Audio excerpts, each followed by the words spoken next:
Welcome to SiGMA Interviews. I'm talking today with Marek Suchar, who is the Managing Director of Partnerships at Oddin Group. First of all, tell us a bit about your company and what you actually are doing there. Yeah, thank you very much for the opportunity to speak to SiGMA, and many thanks for the wonderful event so far. We at Oddin GG, we are right now a #1 esports betting choice as a supplier for regulated markets. So we provide the partners with odds feed release management, iframe, and marketing services.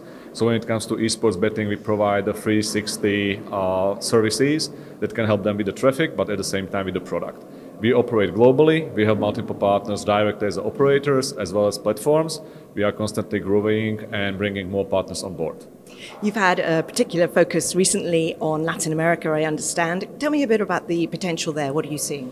Yeah, absolutely. What we are seeing in terms of the markets, esports is growing rapidly globally, but at the same time, specifically in LATAM, specifically for the titles like Counter-Strike and Dota 2 and League of Legends, we see a huge pickup in terms of volume, in terms of audiences. So given the partners that we work with, we are already live in Peru with Etabet, we are already working with a couple of partners in Brazil, we are looking at Colombia.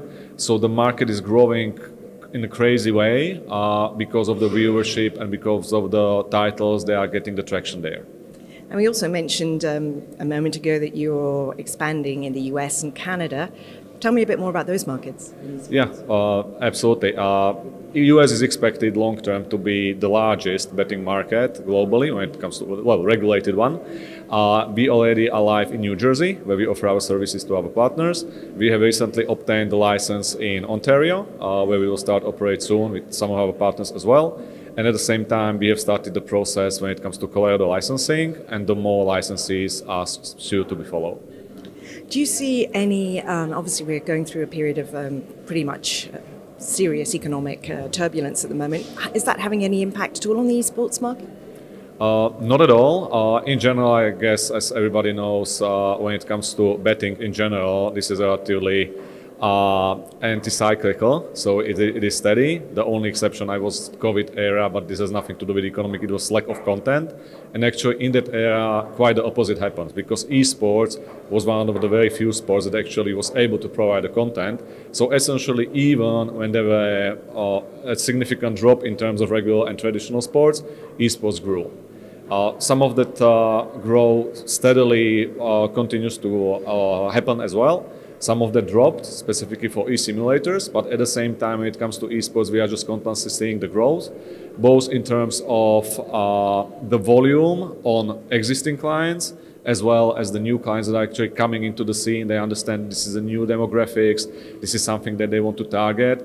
We have multiple partners that are already saying, esports is already 5% of our handle. This is not something that we can ignore. Many of them are struggling, mostly prospects, the partners we are speaking to are struggling with the profitability on that one. But of course, because of the solutions that we are having, we can help on that regard. And at the same time, we have multiple partners that are with us for more than 12 months now, and they've been able to achieve double, triple, quadruple growth year over year, which is unheard of with anything but esports. Well, that's impressive. So you are of the opinion then that there is a room in traditional sportsbook for an esports segment. They shouldn't be separated.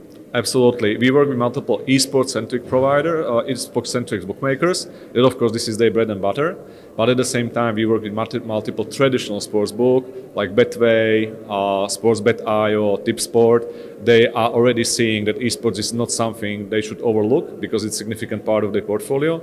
It's growing significantly, and it addresses the demographics, the younger demographics, that they will not be able to target with the traditional sports, because these demographics mostly play games, watch the games, bet on games, but they have a very limited motivation to actually bet on traditional sports. There is a small cross-sell to the biggest event, but this is not what will attract them to those traditional sports books. Is there anything that you would like to see that you think might help accelerate or speed the growth of gambling in esports rather than just esports playing themselves? Yeah, absolutely. This will be accelerated anyway because of the younger generation that right now is playing, but they are not yet at this age that they should be allowed to bet, right? So we will see a huge paradigm shift when this part of the population will be actually eligible to bet. At the same time, we are not speaking about the underage bettors right now. The people or the players, they actually played those games 10 years ago. They were at the 20s. Right now, they are in the 30s, 40s. They probably have families, careers. They don't have that much time of playing that particular game, but at the same time, they love to watch it. They love to bet on it. So we have already the audience and demographics that grew up on esports and they are betting on it. But at the same time, the demographics there will be more and more people coming to the age that they will be actually able to bet, and this is their form of fun. This is their interest. It's not traditional sports. At the same time, when it comes to the growth, definitely there are multiple opportunities. What we are seeing right now is there is still a huge space for additional content in esports because there are huge tournaments that are being played from time to time, but at the same time you do not have, in some of the titles, you do not have the regularity of a Premier League, the regularity of these kind of championships.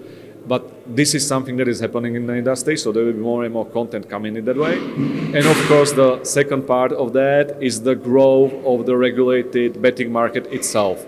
Because there are multiple areas, we touched the US, we touched LATAM, where betting is not yet legal, but at the same time there's a huge demand for esports betting.